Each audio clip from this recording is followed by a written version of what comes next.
amor de Dios. Gloria a Dios.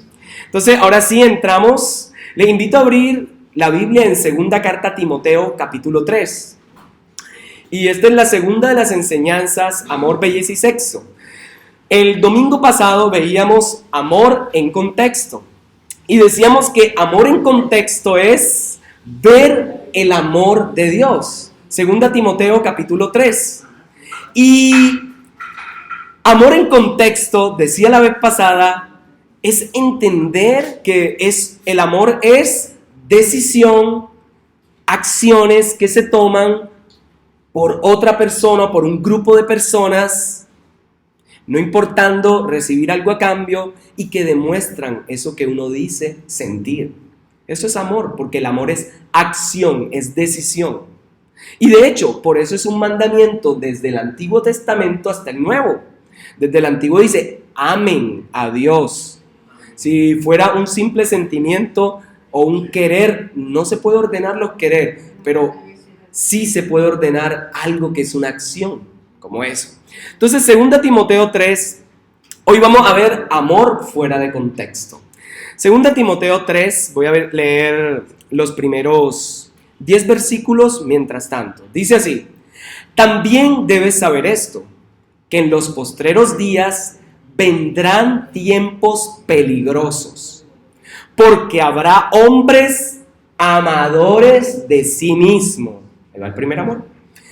Avaros, vanagloriosos, soberbios, blasfemos, desobedientes a los padres, ingratos, impíos, sin afecto natural, implacables, calumniadores, intemperantes, crueles, aborrecedores de lo bueno, traidores, impetuosos, infatuados, amadores de los deleites más que de Dios, que tendrán apariencia de piedad, pero negarán la eficacia de ella.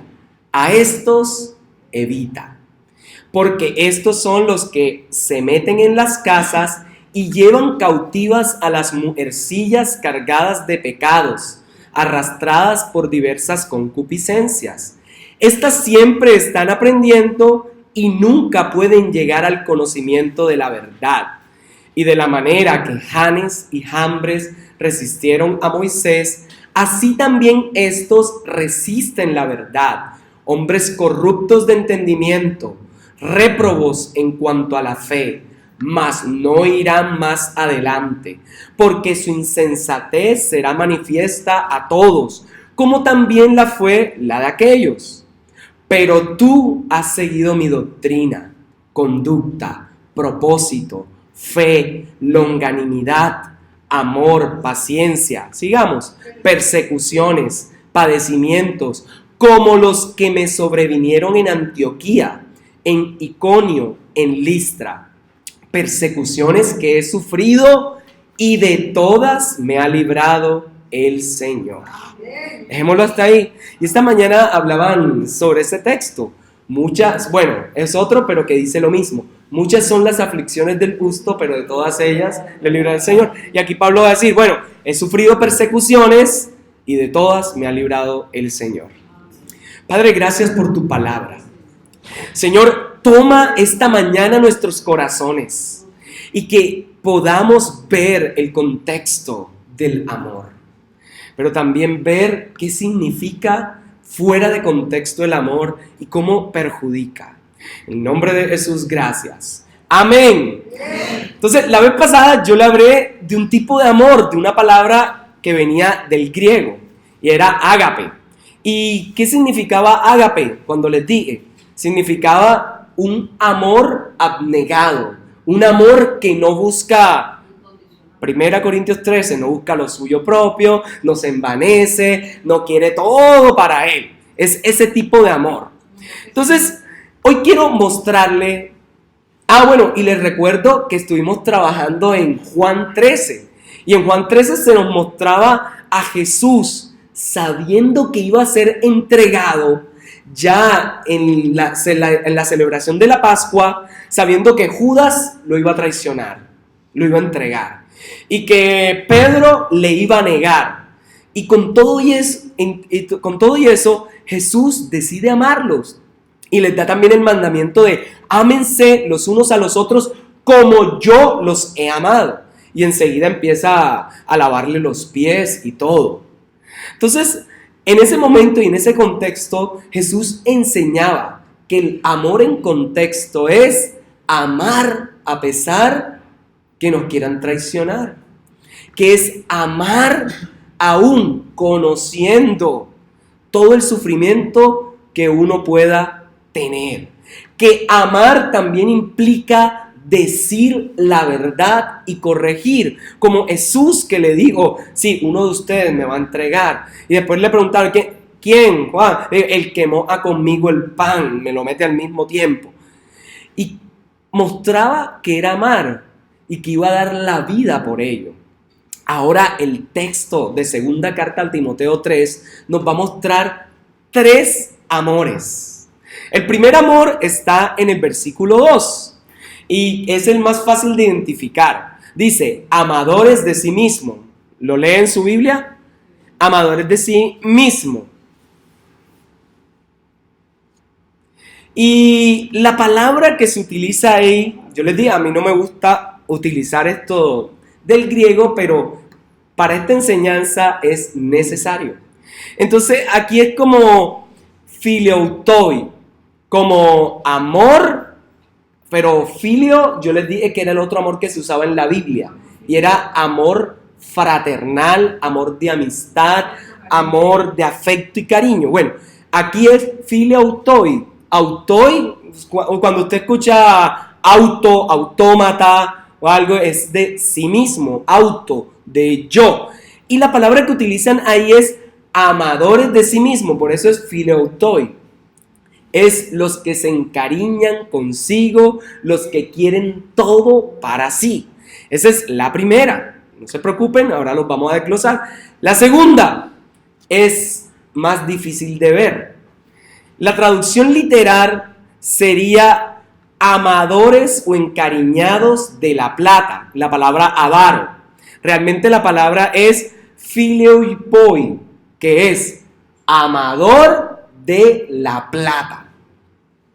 Entonces, esa sería como la traducción literal, pero en español tenemos avaro, que avaro significa lo mismo. Entonces, por reducción, nos conviene utilizar avaro que amador de la plata.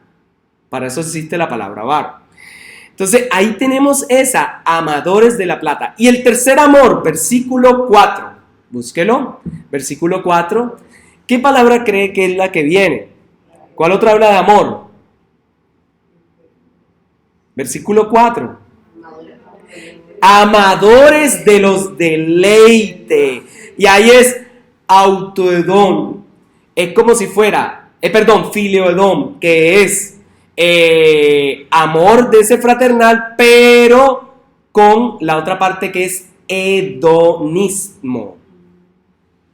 Entonces, la primera es amor hacia sí mismo, la segunda, amor a la plata, y la tercera, amor de placer.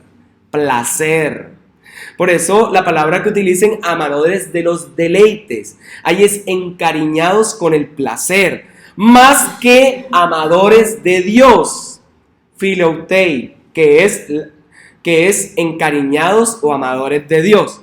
Entonces ahí tenemos los 3 primeros amores. Así que tú tranquilo. Bueno, ayer creo que no salió ese hombre. Sí, y le fue bien a la selección. Esto es político no pagado, no. Y el versículo 10 hay un cuarto amor. El versículo 10 aparece la palabra amor y ahí sería ágape. Esa es la famosa ágape. Entonces, yo les decía la vez pasada, solo existen en la Biblia, en el Nuevo Testamento, 2 tipos de amor que usan: fileo y ágape. Eros no aparece en ningún lado del Nuevo Testamento. Aparecen unas aseveraciones parecidas, pero Eros no aparece textual, no existe. Lo más parecido que aparece es varias cosas que quieren decir eso, ¿ok? Entonces, ahora sí, vamos a entrar a la carne del texto. Así que prepárese. Entonces, versículo 2 empieza diciendo, amadores de sí mismo, ¿cierto? Pero antes, ¿de qué ha estado hablando don Pablo a Timoteo? De hecho, Pablo está escribiéndole a Timoteo, que es un joven pastor que pastorea muchos pastores, así suene redundante. Y él le quiere decir, miren, yo deseo que tú instruyas y coloques ministros que sean aptos para enseñar y que sean fieles a la verdad. Porque hay muchos pastores y ministros que están haciendo toda clase de abusos con la iglesia. Desde robarles y exprimirles con dinero, desde abusar también, exprimiendo las mujeres, etcétera. Y de hecho, por eso más adelante aparece que esos son los que van por las casas y llegan a donde están las mujeres y ella, ¡ay, feliz! ¡Ay, ese predicador! Se van con él y hacen toda clase de inmoralidad. Entonces, Pablo le dice a Timoteo que coloque hombres que sean correctos, sensatos, irreprochables. Y en medio de una comunidad muy pagana, viene y ha hablado de cómo es un siervo de Dios, pero le dice, versículo 1, también debes saber esto. Y le va a mostrar cuál es el carácter de los hombres en los días finales. Y según Hechos, los últimos días ya se inauguraron, desde que el Espíritu de Dios vino en Pentecostés. Cuando Pedro dijo, estos no están borrachos, es el cumplimiento de lo que dijo el profeta cuando dijo que en el postrer tiempo derramaría de su espíritu sobre toda carne. Eso significa que si allá empezaron los últimos tiempos, hoy estamos en los últimos de los últimos. Entonces le dice, también tienes que saber esto, en los postreros días vendrán tiempos peligrosos. Ahora, la pregunta es, ¿por qué son peligrosos los últimos días? ¿Porque hay terremotos? No. ¿Porque el mundo ha decidido hacer toda clase de locuras? No. Es porque la iglesia se ha convertido en una cueva de ladrones. Porque la iglesia y sus ministros convertirán mucho, una parte, en abusadores de la fe. Vendrán hombres amadores de sí mismos. Por eso le dice, a estos evita. Que evite a los que creyendo, sí, los que se creen que tienen una labia preciosa, un discurso, tienen un ranking en el evangelio, una posición, a esos evita. No son peligrosos los últimos tiempos por todo lo que pasa en el mundo, sino por lo que pasaría dentro de la iglesia. Porque el amor de muchos se enfriaría. Y esto creo que debe hacernos reflexionar, porque aquí la advertencia no es contra el mundo. Si quiere encontrar una advertencia contra el mundo, hay otros libros y aquí mismo va a encontrar otras cosas. Pero aquí es, ojo, que dentro de la iglesia se están haciendo cosas que no vienen de Dios. Y yo creo que eso ya es un primer llamado de atención. Entonces, por eso le dice, vendrán hombres amadores de sí mismos, avaros, es decir, todo lo contrario al ágape de Dios, al amor abnegado. Los que vienen son los que todo lo desean para sí, sin afecto natural, implacable. Esto que está aquí es todo lo contrario a 1 Corintios 13. Pero sobre todo llega al primer punto, versículo 4, amadores de sí mismo. Ahora, la Biblia, cuando describe el amor de Dios, siempre lo va a mostrar como ese amor que busca todo por el bien de los demás, ese amor que se entrega sin reserva, ese amor que no espera nada a cambio. Romanos 13, 9 al 10 dice, porque no adulterarás, no matarás, no hurtarás, no darás falso testimonio, no codiciarás codiciarás y cualquier otro mandamiento en esta sentencia se resume: amarás a tu prójimo como a ti mismo. Entonces, el amor no debe hacer mal al prójimo. Y esto es interesante: amadores de sí mismo. Ahora, Dios a través de Pablo en Romanos dice, se resume la ley y todo en que ames a tu prójimo como a ti mismo. Ahora, la declaración de que amarás a tu prójimo como a ti mismo, o sea, no significa que el centro es yo tengo que amarme demasiado, yo primero tengo que amarme de esta forma. No es una ordenanza de amarte primero, porque aquí Pablo lo que está haciendo es obvio que tú te debes de amar. Habrá casos donde la gente no se ama, pero lo que sigue es una regla general. La lógica dicta que cada quien se ama a sí mismo y vela por lo suyo.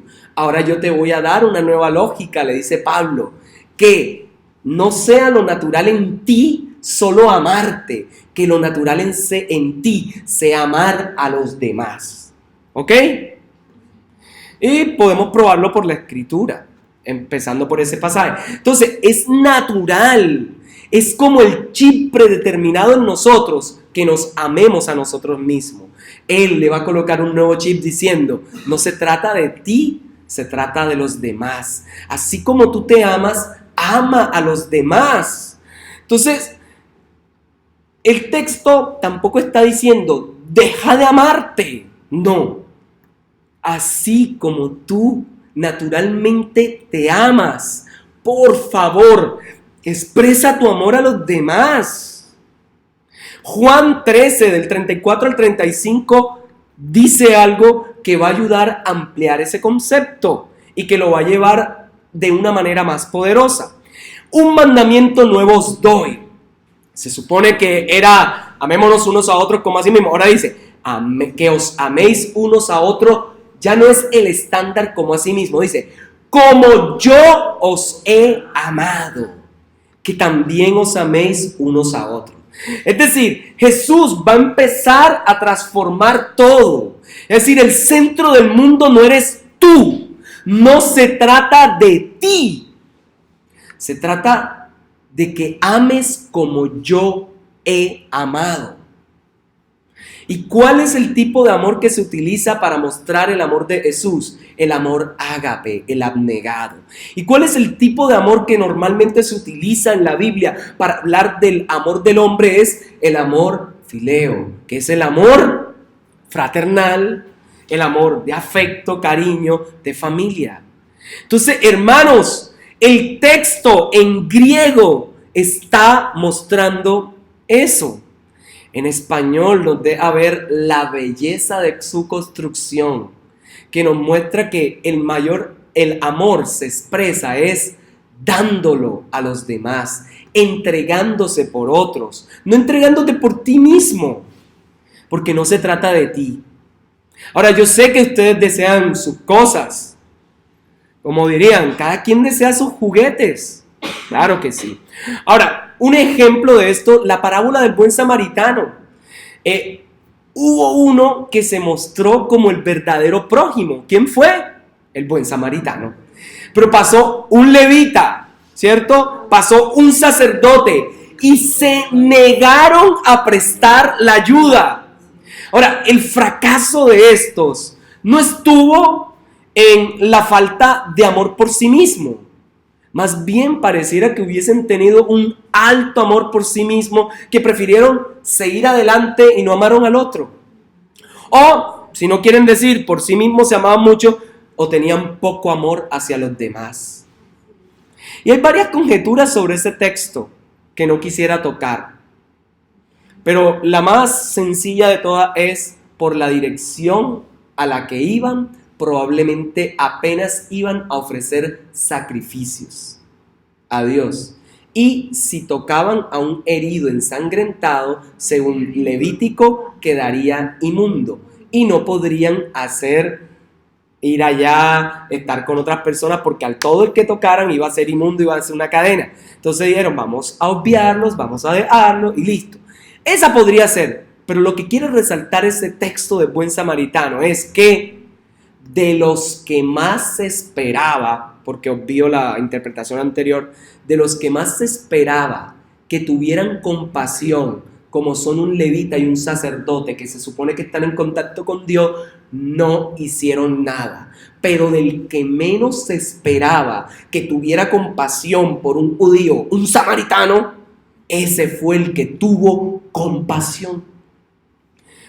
Casi siempre en la historia de la Biblia, desde el Antiguo Testamento, los extranjeros, los que no son elección, están mostrando más piedad que los propios escogidos.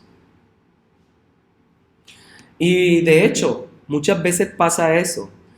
Grandes fundaciones, grandes obras, acueductos que hacen personas, muchos no son creyentes y actúan de una manera piadosa, pero muchos creyentes que tienen la oportunidad de ir a esa tierra a ayudar a abrir pozos, cisternas, no lo hacen.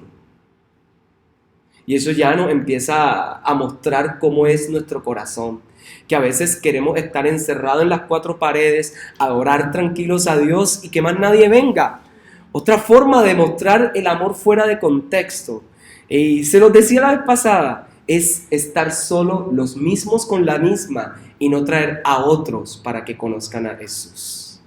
Entonces, hermanos, yo creo que la palabra es clara. Ahora, el texto dice amadores de sí mismo. Y yo creo que estamos llamados a dejar de poner nuestra vista sobre nosotros. Estamos llamados a dejar de centrarnos solo en el yo. Somos muy egocentristas. Es hora de mirar hacia afuera y pensar en los demás. De hecho, un cristiano maduro debe pensar en otros. Pero un recién nacido lo más probable es que sí piense en sí mismo. Ay, quiero mi leche espiritual. Ay, quiero no sé qué. Ay, claro, porque es un bebé. Pero si a medida que vas creciendo, tú no vas sintiendo compasión por los demás, yo creo que hay algo que está dañado o algo se atrofió en tu crecimiento. Porque es hora de amar a los demás.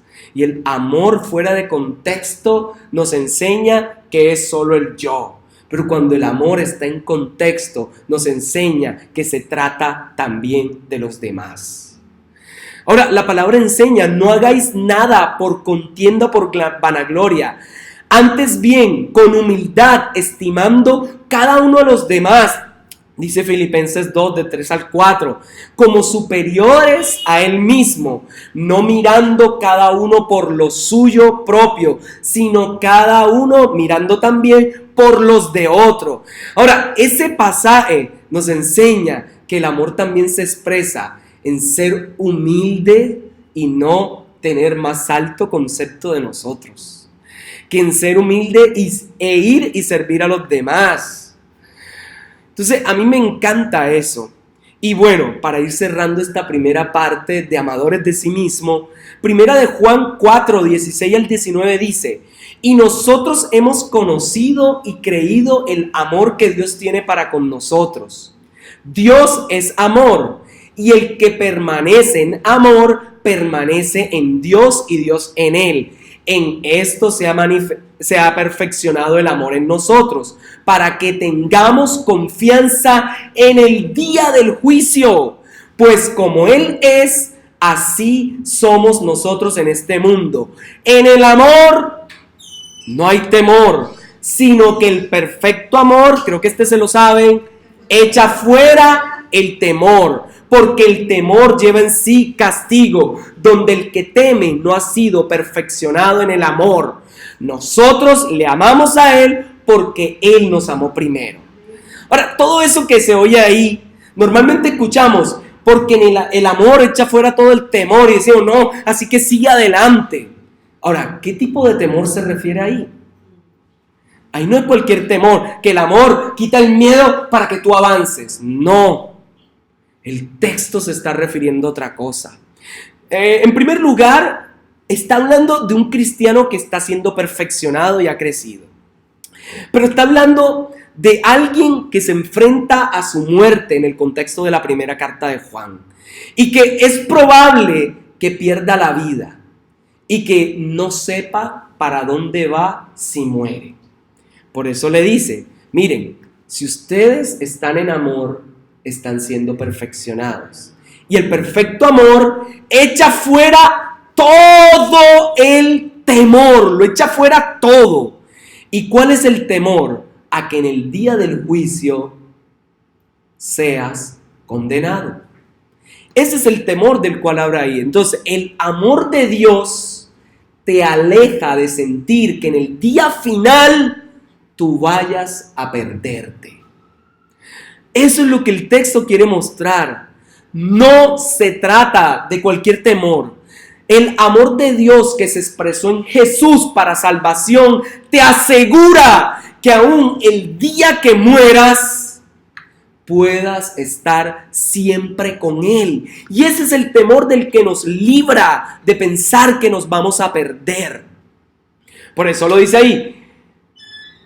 En esto se ha perfeccionado el amor en nosotros, para que tengamos confianza en el día del juicio. A veces pensamos que el amor echa fuera todo el temor. Se refiere, ay, es que yo te quiero, así que siempre confío en ti. No, aquí se está refiriendo al temor de perderse. Aquí amor que echa fuera todo el temor. Es el amor de Cristo que nos ha reconciliado para vivir plenamente en Él y saber que en el día final nadie te pueda condenar, porque ninguna condenación hay para los que están en Cristo Jesús o en su amor. Esta es la belleza del texto. En el amor, cuando está en contexto, no tienes temor de perderte. Pero cuando el amor está fuera de contexto, si te preguntan, si hoy te mueres, ¿a dónde vas? Y tu respuesta es al infierno, entonces es porque no has sido perfeccionado en el amor. Y la invitación de esta mañana, es a dejar que seas perfeccionado en el amor. Que entiendas que Dios ha entregado a su Hijo y su Hijo es todo por ti. Y Él lo que hizo fue el ágape, lo entregó sin reservas, en su totalidad.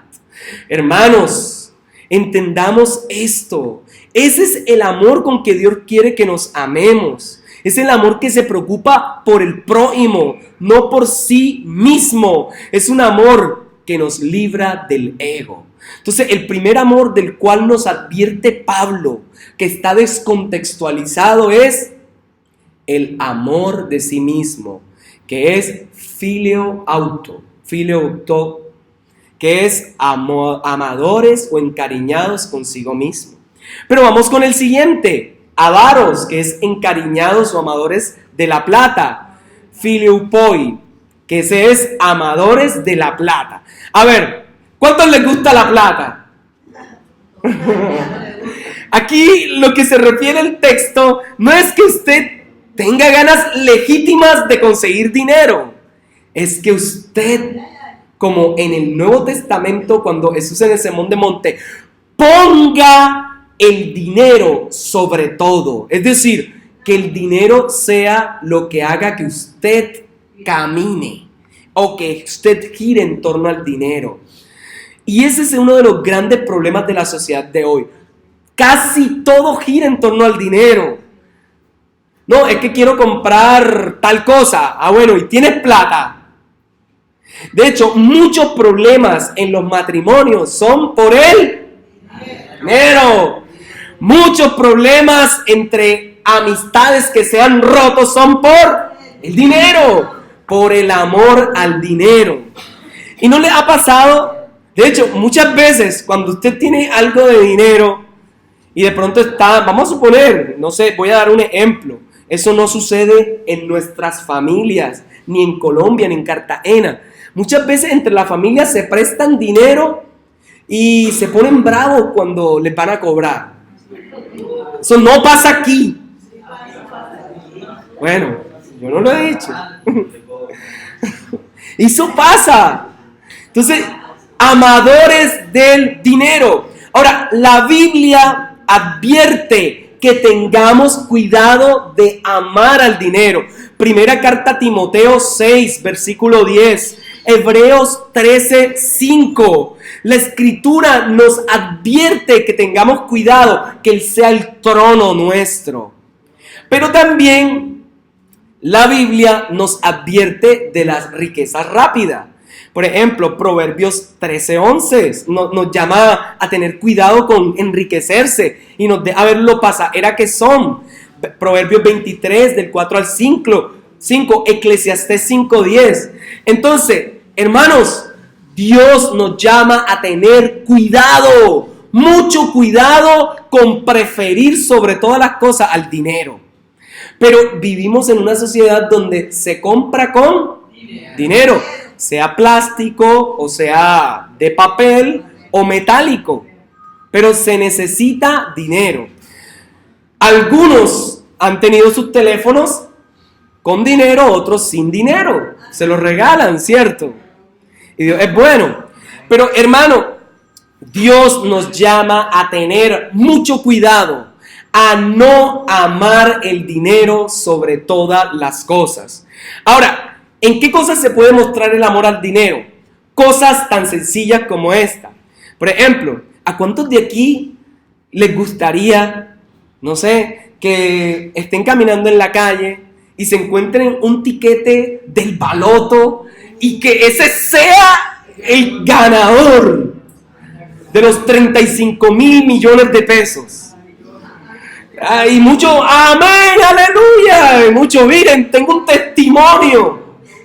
Pero hermanos, los proverbios, Eclesiastés nos advierte, porque esa es otra manera de amar el dinero. Ahora, hoy no les voy a hablar en contra de juegos de azar y cosas sobre esa, pero cuando los juegos de azar, cuando la lotería y todo eso, es en ella que está nuestra esperanza para enriquecernos y no en trabajar, en hacer las cosas bien, grave, estamos mal. Es igual comprar un billete de lotería que orar para encontrárselo. Claro. Ahora, si se lo encuentra, reclámelo. Pero lo que les quiero decir es, mucho ojo, que hay una línea delgada, porque tal vez no lo compras porque como buen fariseo no quieres pecar comprándolo, pero si te lo encuentras, lo coges y lo revisas. ¿Cuántos creyentes no ven colillas de baloto en el piso y revisamos la fecha? Ah, no, este ya está vencido. Esto es de cuidado, sí.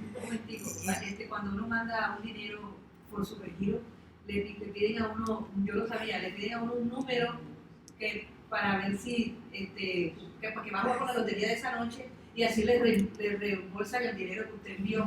Hay casos de ese, como el de Supergiro, que usted envía un giro y le piden unos números, 3 números, para jugar.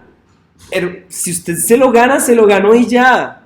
Porque eso no depende de usted. Es algo que por hacer el giro se lo están dando. Eso no es ilegítimo. Pero el problema es que su esperanza esté en que para tener un dinero, una casa, lo que sea, necesite ganarse un baloto. ¿Sabe?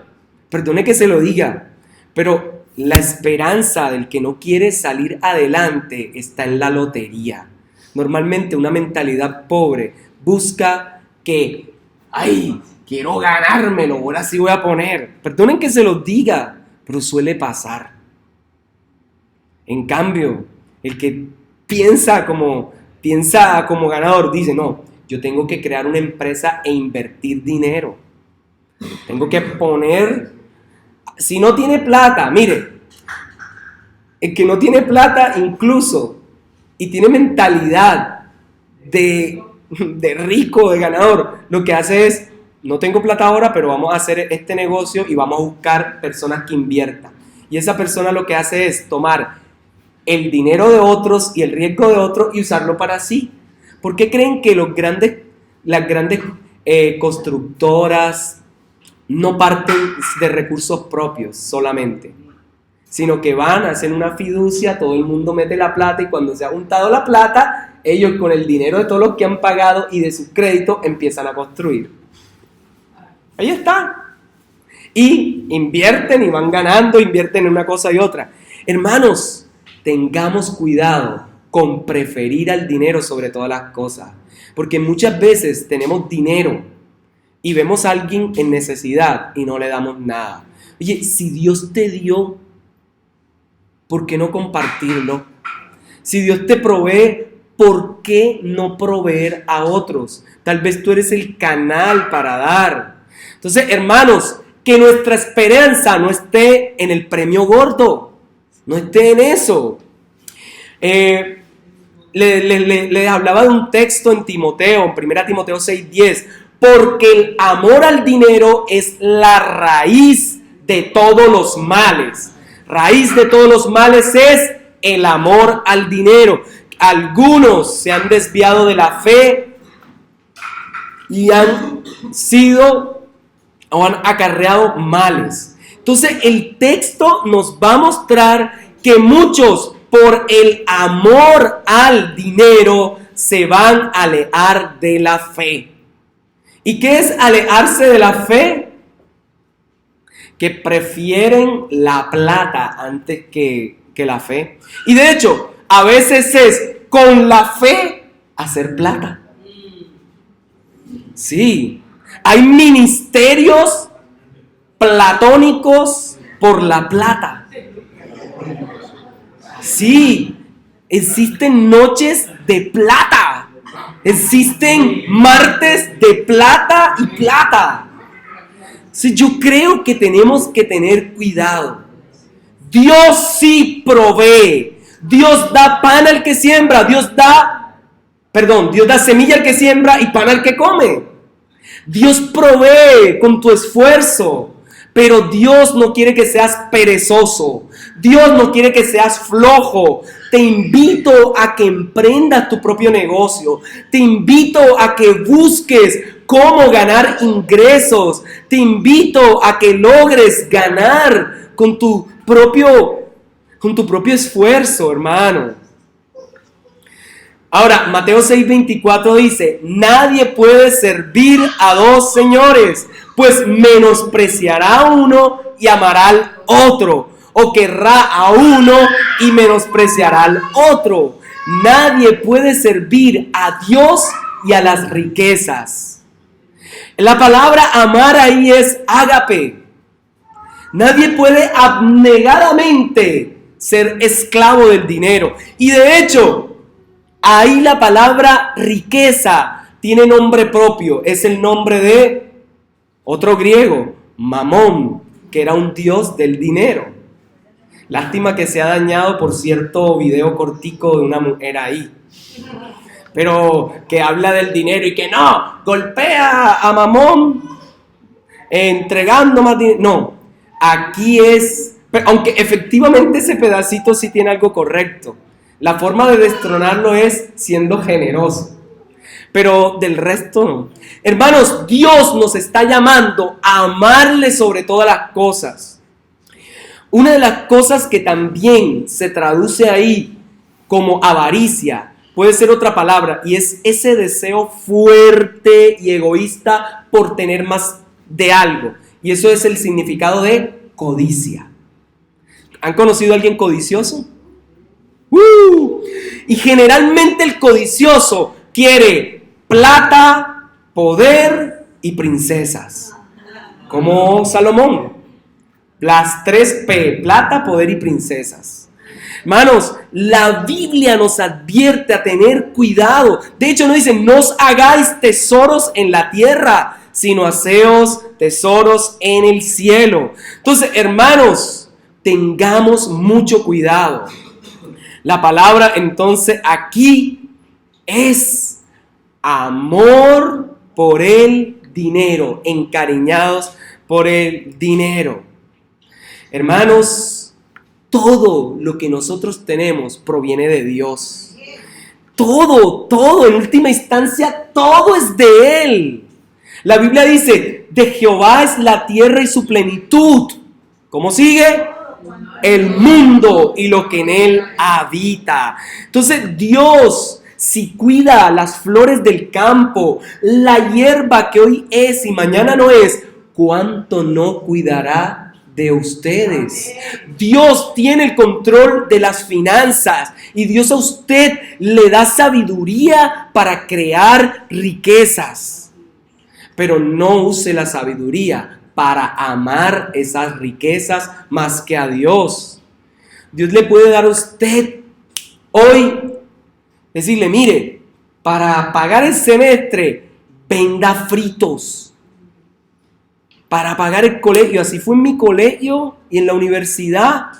También hice collares, también vendí lo que casi todos los estudiantes de primer semestre han vendido, Choco Break. ¿Quién no ha vendido Choco Break para ganar plata? Yo vendí eso, frito. En el colegio sí, en algún momento me daba pena saber eso de los fritos, pero después, eso es lo que da plata, hay que vender y ya. Entonces, Dios da. Tal vez a algunos les toque vender pasteles, tamales, hallacas, ropa, cuadros, toda clase de cosas, pero hágalo y hágalo con la cabeza en alto, porque Dios nos permite esas estrategias. Entonces, hermanos, todo lo que tenemos viene de Él. Dios también. Mire, una forma entonces de vencer el amor por la plata, el filioptoi, como le decía, fileo de amor, toi de plata. Una forma de vencerlo es, número 1, siendo generoso, es decir, dando a otros, dando. Es una de las formas de vencer. La segunda, ahorrar o invertir.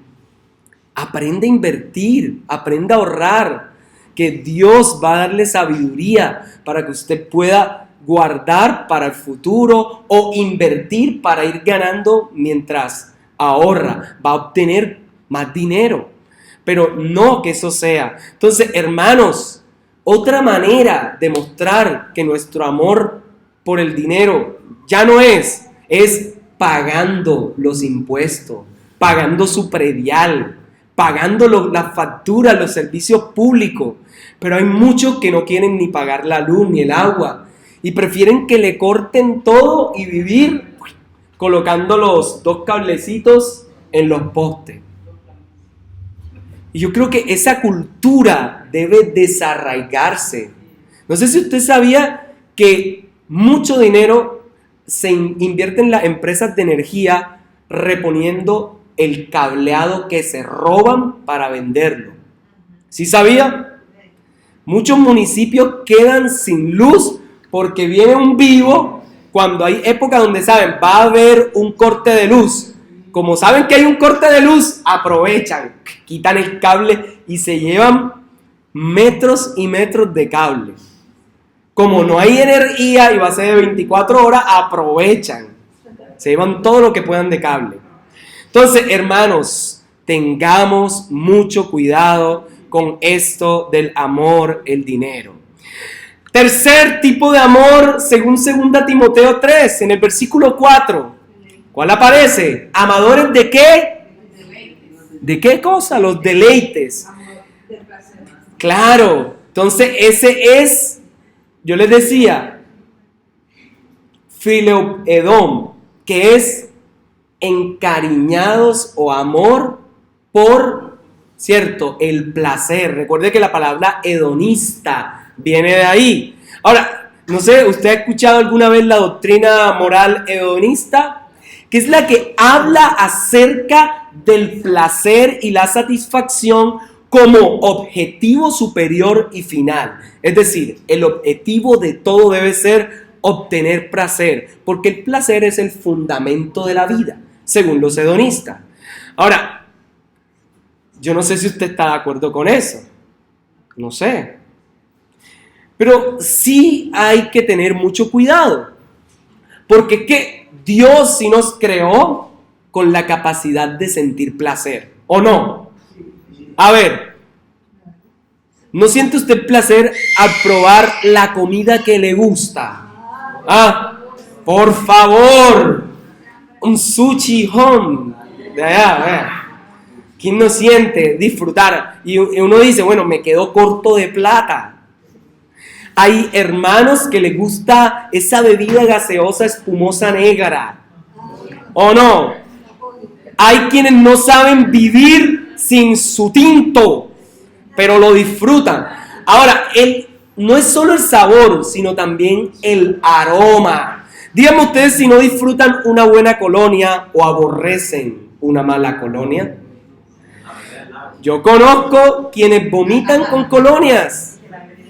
Sí, una cosa es pasar en la playa, en un lugar hermoso.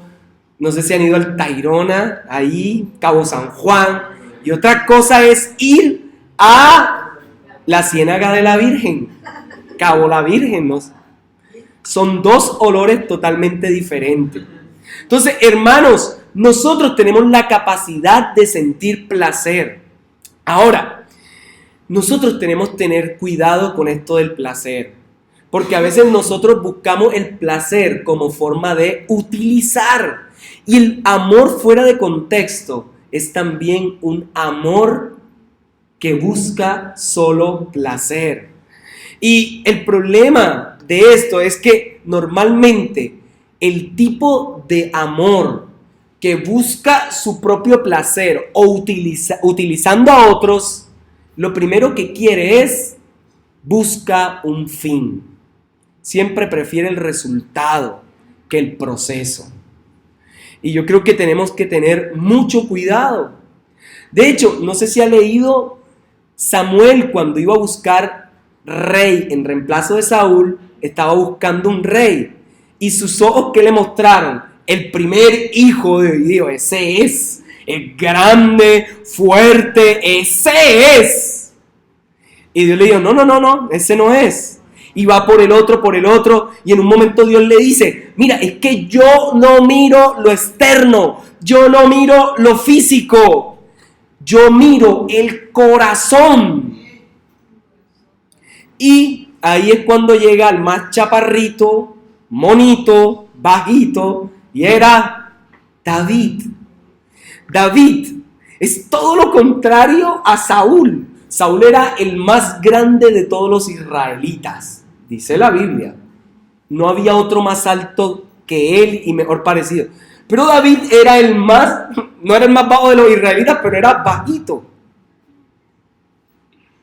Entonces, hermanos, si nuestro amor solo busca un fin, nuestro amor es un amor utilitarista.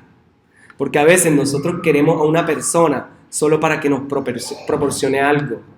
¿Sabe? Muchos en el colegio recuerdo que conocí muchas chicas que decían, no, voy a conseguirme a tal pelado para que se mande la cosita, para que le diera gaseosa, empanada y eso.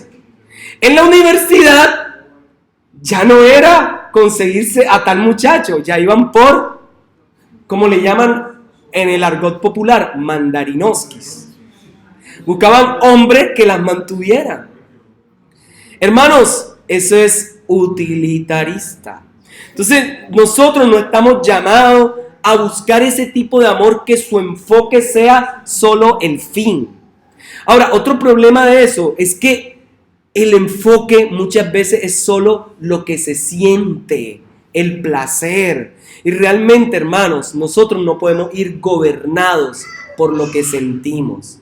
Por ejemplo, un bebé o un niño, si le pide un niño a usted, quiero dulce para desayunar, dulce para almorzar, dulce para cenar, dulce a toda hora, ¿usted se lo va a dar? No, es que está loco. Así le cause placer al niño disfrutar dulce a toda hora, hay que darle sus verduritas. sea licuada, sea en sushi, sea en lo que sea. Hay que dársela. Hermanos, Dios desea que nuestro amor no sea de esos que busca solo placer. Habrá cosas, por ejemplo, orar es un deleite, pero a veces ese deleite cuesta porque no queremos deleitarnos. Leer la palabra es un deleite, precioso estudiarla, pero a veces da sueño. ¿A quién le ha dado aquí alguna vez sueño? ¿O quién se ha dormido alguna vez orando, leyendo la palabra? Yo me he dormido.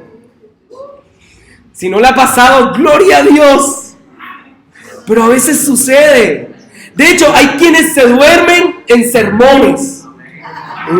Y no voy a decir nada. Hermanos, y ya para ir cerrando, otra forma de esto del amor de placer se expresa en tratar de evadir el dolor. Y esto se los digo, a veces nosotros pensamos que el dolor, todo dolor es malo. Y realmente el dolor no es en sí mismo algo bueno, pero te puede ayudar a entender un propósito. O cuando sientes dolor por algo, también puedes descubrir, yo sí amaba, yo sí sentía esto.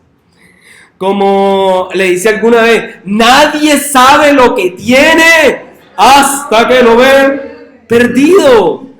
Hermanos, hay que tener mucho cuidado. Mucho cuidado. En conclusión, estos tres primeros amores que aparecen en el texto, amor por sí mismo, amor por la plata y amor por el placer, son amor fuera de contexto. Es el amor que el mundo nos enseña. ¿No es cierto que Hollywood nos enseña? Tienes que ser exitoso, tienes que ganar todo, tienes que ser rico, tienes que tener esto, tienes que tener la mejor mujer, el mejor hombre, y si se te envejece, cámbialo. Eso lo enseña Hollywood. Eso es lo que enseña. Pero Dios te enseña que el velo de adentro, y tú y yo somos como el vino. Entre más viejo, de mejor calidad. ¡Aleluya!